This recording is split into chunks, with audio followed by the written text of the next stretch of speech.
Magandang araw mga kaagham, ako si Joanjin Herona at maligayang pagdating sa aking agham vlog ngayon. Tatalakayin natin ang isang kilalang kilala at pakipakinabang na halaman dito sa Pilipinas. Ang bayabas o sa scientificong pangalan ay Psydium gujava. Tara na guys, puntahan na natin. So, ang bayabas ay isang maliit na punong kahoy na kadalasan tumubo sa mga bakuran, tabing kalsada at bakanting lote sa mga probinsya. Mayroong itong bilugan o oblong na dahon at kilala ito sa bunga nitong kulay berde o dilaw kapag hinog. Matamis, asim ang lasa ng bunga at paborito ng maraming Pilipino. Ang halaman ng bayabas ay matibay at madaling alagaan. Kahit sa simpleng lupa ito ay tumubo.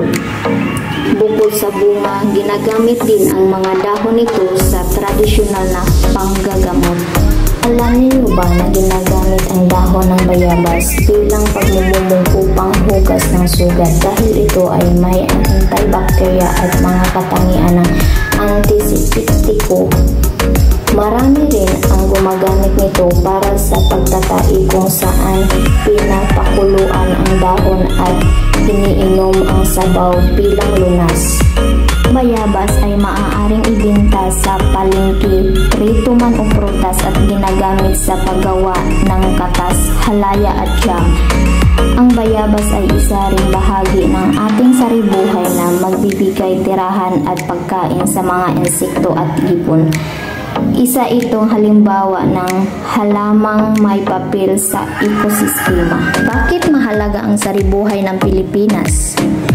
Mahalaga ang saribuhay ng Pilipinas dahil tayo ay isa sa mga bansang may pinakamaraming uri ng halaman, hayop at iba't ibang anyo ng buhay sa buong mundo. Ang mga ito ay hindi lamang kagandahan ng kalikasan kundi pinagmumulan ng pagkain, gamot, kabuhayan at proteksyon laban sa kalamidad.